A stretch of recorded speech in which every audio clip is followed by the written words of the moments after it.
Saludos, muy buenas tardes. Les habla Cristian Vadillo y bienvenidos a otro Café Apocalíptico. En esta ocasión vamos a estar hablando un poco acerca de la abominación desoladora. Abominación desoladora que menciona Jesús en Mateo capítulo 24, versículos 15 al 16.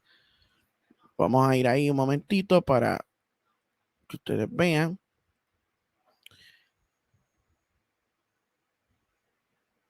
Por tanto, cuando veáis en el lugar santo la abominación desoladora que habló el profeta Daniel, el que lee entienda. Entonces los que estén en Judea huyan a los montes. Esto también se menciona en el libro de Daniel. Vamos a ir a Daniel, ya que Jesús menciona al profeta Daniel. Vamos a ver lo que nos dice Daniel al respecto de la abominación desoladora. Y después vamos a ver qué es esta abominación desoladora que menciona Jesús y menciona Daniel. Y se levantará de su parte tropas que profanarán el santuario y la fortaleza y quitarán el continuo sacrificio y pondrán la abominación desoladora. Daniel 12:11 dice, y desde el tiempo que se ha quitado el continuo sacrificio hasta la abominación desoladora, habrá 1290 días. ¿Qué es la abominación desoladora que menciona Jesús? Que menciona Daniel. Primeramente, debemos ver lo que dice Daniel, ya que Jesús nos lleva hacia Daniel. La abominación desoladora fue la ocurrencia de sacrificios paganos en el templo de Jerusalén por parte de un rey llamado Antíoco IV Epifanes en el siglo II a.C., que reemplazaron los dos sacrificios en el templo de Jerusalén. Y fue reemplazado con un altar pagano en donde se hacían ofrendas a dioses paganos.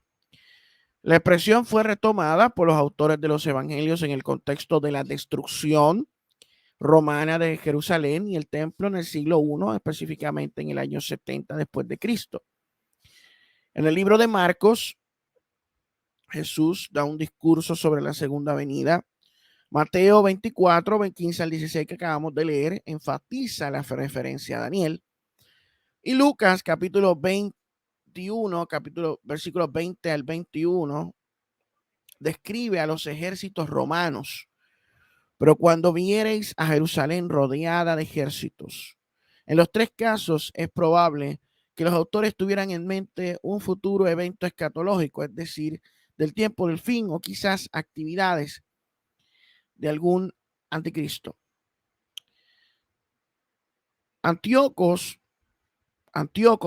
Epifanes IV fue un rey seleucida que desacró el templo de Jerusalén. Se cree que su llegada fue profetizada por el profeta Daniel. Se menciona que este rey hizo cosas horribles contra el pueblo judío de aquella época. Daniel capítulo 8 habla de cuánto tiempo durará la prevaricación asoladora. Daniel 9 habla de un príncipe que ha de venir, que hará cesar el sacrificio y la ofrenda, o el sacrificio continuo, como menciona Daniel 11 y Daniel 12.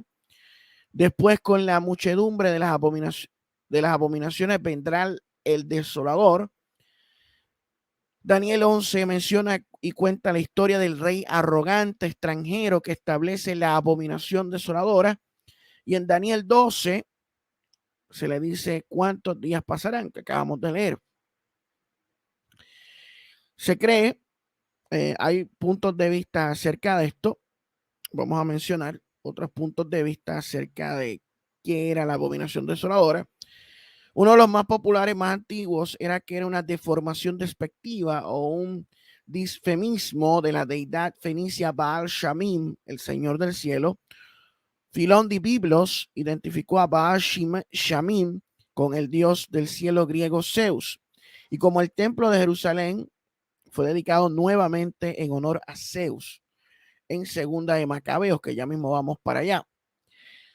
Los antiguos comentaristas tendieron a seguir a Porfirio de Tiro al considerar la abominación en términos de una estatua del dios del cielo griego, Zeus.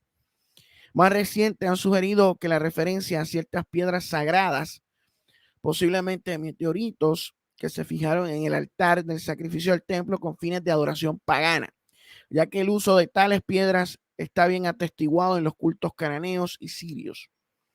Ambas propuestas han sido criticadas sobre la base de que son demasiado especulativas y dependen de un análisis defectuoso o no se adaptan bien al contexto relevante del libro de Daniel. Estudios más recientes tienden a ver la abominación como una referencia a las ofrendas que reemplazaron la ofrenda judía de 2 veces al día prohibida, o el altar pagano sobre el cual se realizaban tales ofrendas. Otros candidatos que incluyen a los celotes que ocuparon el templo y masacraron a los sacerdotes en el año 67 y 68.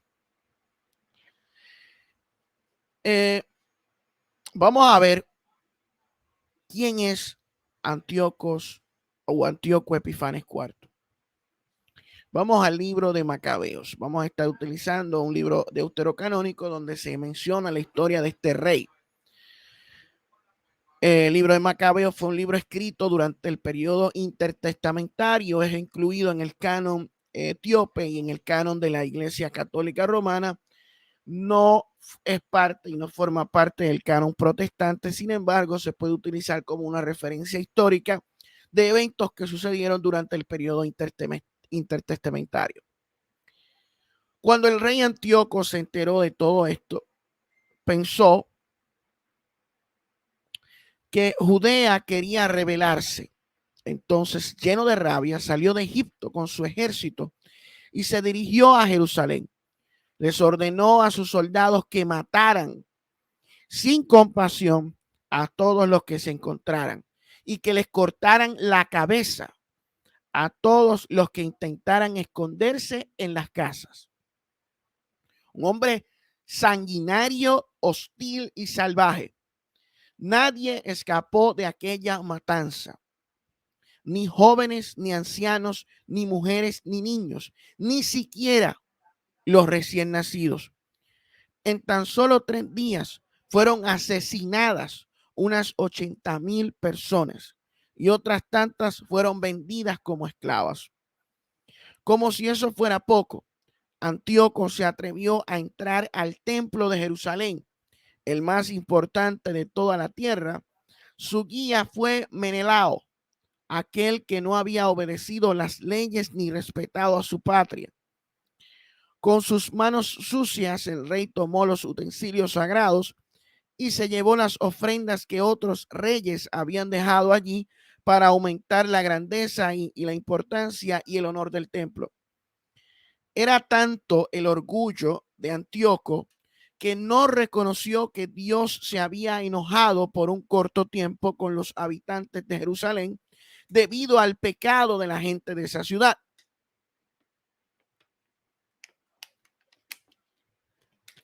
Si los judíos no hubieran pecado, Dios habría castigado a Antíoco de inmediato y este no se habría atrevido a tocar el templo.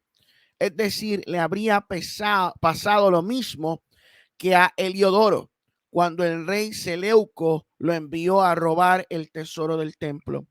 Pero Dios no eligió a Israel por amor al templo, sino que eligió el templo por amor a Israel. Por eso el templo sufrió las penas que sufrió el pueblo y también participó de los beneficios que Dios le dio. Cuando Dios, que es todopoderoso, se enojó con su pueblo, Israel, el templo quedó abandonado, pero cuando el mismo Dios hizo las paces con su pueblo, el templo fue reconstruido y recobró su resplandor. Este libro de Macabeos es un libro histórico. Se cuenta una historia de un periodo determinado de la rebelión de los Macabeos. En el capítulo 6 se menciona cómo los judíos fueron perseguidos por este rey griego, Antíoco IV Epifanes. Y leemos: poco tiempo después, el rey Antíoco envió a Jerusalén a un jefe de la ciudad de Atenas.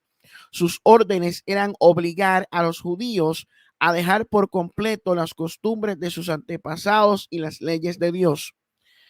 Ese jefe debía convertir el templo de Jerusalén en un lugar dedicado al dios Zeus olímpico y donde se practicaban actos que ofendieran al Dios de Israel. También se debía dedicar el templo del monte de Gerizim al dios Zeus. Es por eso que se menciona que posiblemente la abominación desoladora que profetizó Daniel se refiere a esto que hizo Antíoco Epifanes IV. Al dios Zeus hospitalario, pues la gente de allí lo quería adorar. Tanta maldad afectó mucho al pueblo judío y esto llegó a ser insoportable. El templo se convirtió en un lugar donde los que no creían en Dios hacían fiesta, comían y bebían hasta emborracharse y hasta tenían relaciones sexuales con prostitutas. También metieron en el templo utensilios que estaban prohibidos por la ley de Dios. El altar se mantenía lleno de animales que Dios no aceptaba como ofrenda. Ya no se podía celebrar la fiesta del sábado ni las fiestas religiosas judías, y si alguien decía que era judío ponía en riesgo su vida. Además, para celebrar el nacimiento del rey cada mes, la gente estaba obligada a comer de los animales que se sacrificaban en el altar. En la fiesta del dios Baco, la gente era obligada a participar en la procesión llevando una corona de flores sobre la cabeza. Los judíos que vivían en las ciudades griegas vecinas estaban obligados a comer la carne de los animales que se ofrecían en los sacrificios de los dioses griegos. Esa ley fue impuesta a petición de los habitantes de Ptolemaida. El que no aceptaba las costumbres griegas era condenado a morir. Todo esto fue solo el comienzo de la desgracia que vendría después. Así, por ejemplo, dos mujeres fueron acusadas de circuncidar a sus hijos. Como castigo, les ataron sus hijos al pecho y las arrastraron por toda la ciudad. Después las arrojaron desde lo alto de la muralla. Otros fueron acusados ante el oficial Filipo de haberse reunido en unas cuevas cercanas para celebrar a escondidas el sábado. Todos ellos fueron quemados y por respeto al día sábado ninguno se defendió. A los que leen este libro les aconsejo que no se asusten al enterarse de tanta crueldad. Piensen que todo esto sucedió para destruir a nuestro pueblo. No piensen que no para destruir a nuestro pueblo, sino para corregirlo. En realidad todo esto demuestra que Dios es bueno y no permite que los pecadores cometan maldades por mucho tiempo, sino que actúa rápidamente y los castiga. Hay que tener en cuenta de que Dios no nos trata como a las otras naciones para castigar a esas naciones. Dios espera pacientemente que hayan cometido muchos, pero muchos pecados. Esto es lo que dice el autor de Macabeos. Como volvemos a repetirle, el libro de Macabeos no es un libro considerado como inspirado por las iglesias protestantes y por judíos que tampoco aceptan el libro de Macabeos, pero este libro forma parte del canon de la Iglesia Católica Romana, creo que de la Iglesia Católica Ortodoxa y de la Iglesia Etíope, que es el canon más grande, que tiene sobre 80 libros, incluyendo el libro de Jubileos y el libro de Enoc. Pero vemos que este rey era un rey perverso, un rey arrogante, malvado, que desacró el templo de Jerusalén, que hizo cesar los sacrificios. El sábado cambió todo, comenzó a establecer leyes en contra del pueblo judío de la época y masacró a 80,000 personas en 3 días. Ustedes vieron, o sea, incluso hasta relaciones sexuales, orgías se hacían dentro del templo de Jerusalén. Algo totalmente horrible. Antíoco Epifanes representa posiblemente la abominación desoladora que menciona Cristo, ya que él menciona a Daniel, específicamente a Daniel, la abominación desoladora, haciendo referencia a ese momento que fue profetizado por Daniel y que tuvo cumplimiento en Antíoco Epifanes IV, de acuerdo a lo que muchos comentaristas creen. Esta abominación desoladora es retomada en el tiempo del año 70 después de Cristo, con la destrucción de Jerusalén por el general Tito, que se cumplió aproximadamente 40 años después que Cristo dijo las palabras de que Jerusalén sería rodeada por ejércitos, según Lucas capítulo 21,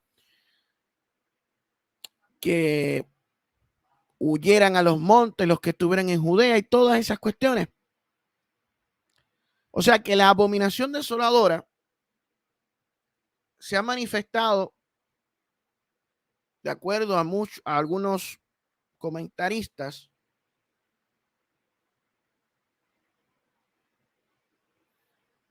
e historiadores, en 2 ocasiones, o quizás en más ocasiones, ya que algunos mencionan que los celotes en el año 67 mataron a los sacerdotes y tomaron el templo.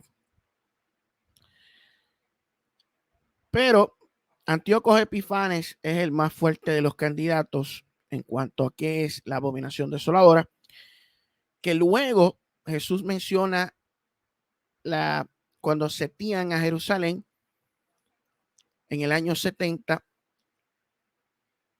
y lo relaciona con la abominación desoladora. Esto significa que ya esto se ha cumplido y que el tiempo del fin pasó. De acuerdo al punto de vista preterista,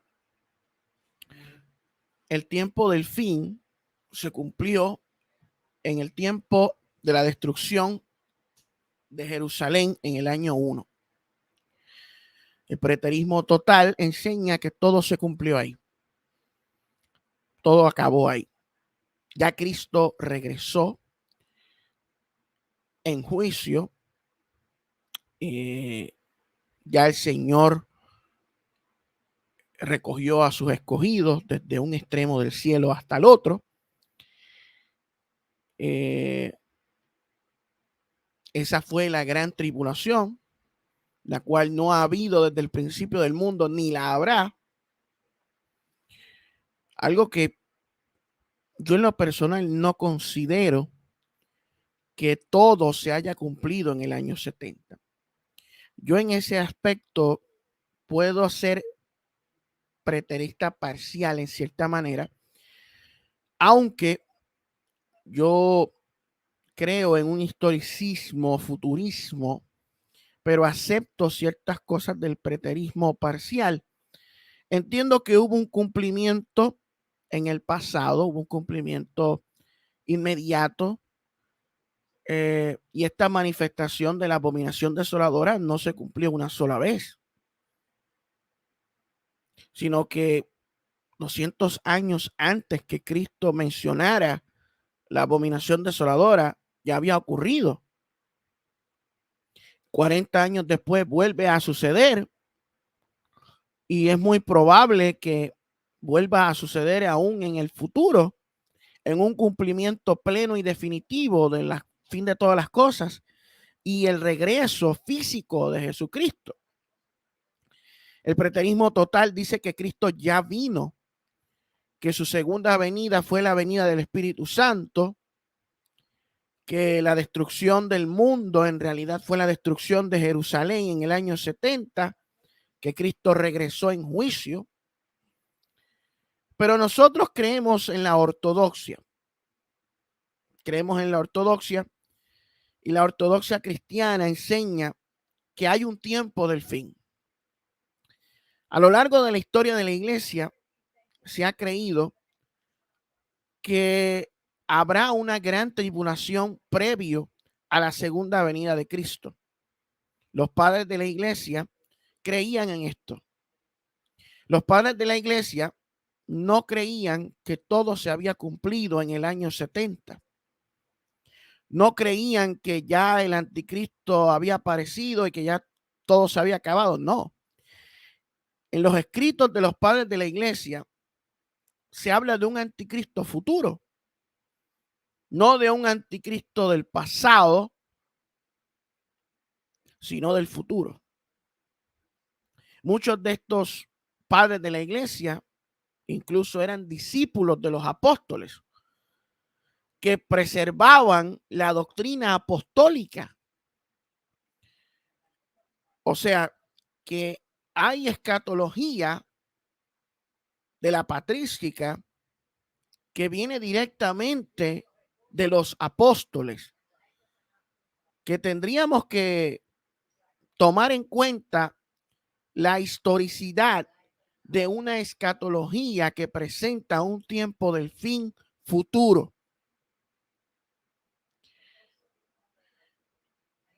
Podemos aceptar un preterismo parcial, podemos aceptar un cumplimiento de las profecías a lo largo de la historia, y también podemos aceptar un futurismo parcial, ya que no todo se cumplirá en el periodo del fin, sino que hay cosas que se están cumpliendo ahora y cosas que se cumplieron en el pasado.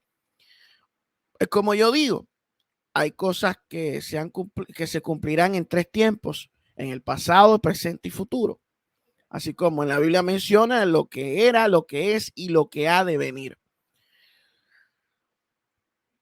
La abominación desoladora, creemos que habrá una abominación desoladora definitiva en el tiempo de la gran tribulación. Nosotros creemos que habrá un periodo, no sabemos cuánto tiempo específico dure ese periodo de la gran tribulación. La Biblia menciona tiempos y mitad de tiempo. 1260 días, 3 años y medio. No sabemos si serán literales, simbólicos, no sabemos. Pero sí creemos que será algo que acontecerá. Un periodo de gran tribulación final y definitivo.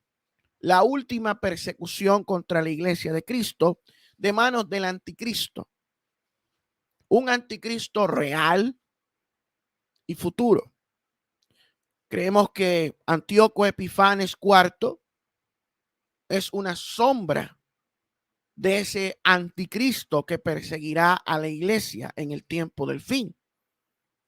Creemos que los emperadores romanos como Nerón, Calígula y otros que persiguieron a la iglesia durante los primeros años del cristianismo también eran sombra de ese anticristo futuro. Creemos que habrá un anticristo definitivo que perseguirá a la iglesia. La abominación desoladora, como diría el pastor presbiteriano Augustus Nicodemos, la abominación desoladora se manifestará en 3 ocasiones. Una fue con Antíocos. La segunda fue con la destrucción de Jerusalén. Y la tercera será en el fin del mundo. Eso es lo que nosotros creemos. Usted puede tener la escatología o el punto de vista diferente al nuestro, se lo respetamos, pero nosotros creemos en lo que acabamos de exponer. La escatología no es algo claro totalmente. Hay detalles en los cuales podemos diferir, porque todas las escuelas escatológicas tienen sus fortalezas y tienen sus debilidades. No existe una escatología perfecta. No existe una escatología que responda a cada una de las preguntas que podamos tener. Todas las escuelas escatológicas tienen lagunas. Nosotros, por nuestra parte, hemos optado por inclinarnos a la perspectiva histórica de la iglesia. Creemos en el premilenialismo histórico, no creemos en el premilenialismo dispensacionalista, creemos en un premilenialismo histórico debido a que la lectura natural del texto en el libro de Apocalipsis nos da a entender la existencia de un tipo de milenio posterior a la segunda venida de Cristo. Un milenio que será parte del reinado de Cristo junto con la iglesia.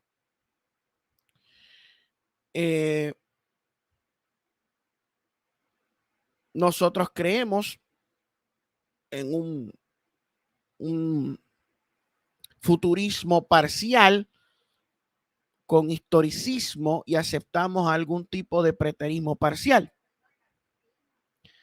Esa es nuestra postura. Nosotros no somos muy dogmáticos tampoco, somos cambiantes, estamos aprendiendo en la escatología, pero no ignoramos, no menospreciamos la historia, no menospreciamos la historicidad de la escatología de los primeros siglos. Es por eso que nosotros pues, somos premilenialistas históricos. Pero respetamos el amilenialismo, respetamos las otras escuelas escatológicas. Y nada, estamos aquí para aprender los unos de los otros. Y estas cosas, al final de cuentas, serán contestadas cuando lleguen a su cabal cumplimiento. Ahí sabremos cuánto acertamos y cuánto fallamos. Pero una cosa es segura. En la escatología, todas las escuelas tenemos algo en común. Creemos en la segunda venida de Cristo, creemos en la resurrección de la carne, creemos en la vida eterna, en cielos nuevos y tierra nueva. Eso lo compartimos todas las escuelas escatológicas y eso debe ser lo primordial. Lo secundario se puede debatir, especular, pero a final de cuentas, el tiempo dirá y Dios tiene la última palabra de todo esto. Esto ha sido todo por el Café Apocalíptico.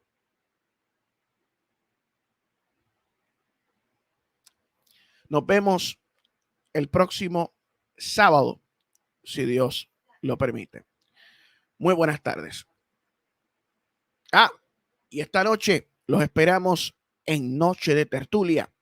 Profecías de juicio para Puerto Rico. Uy.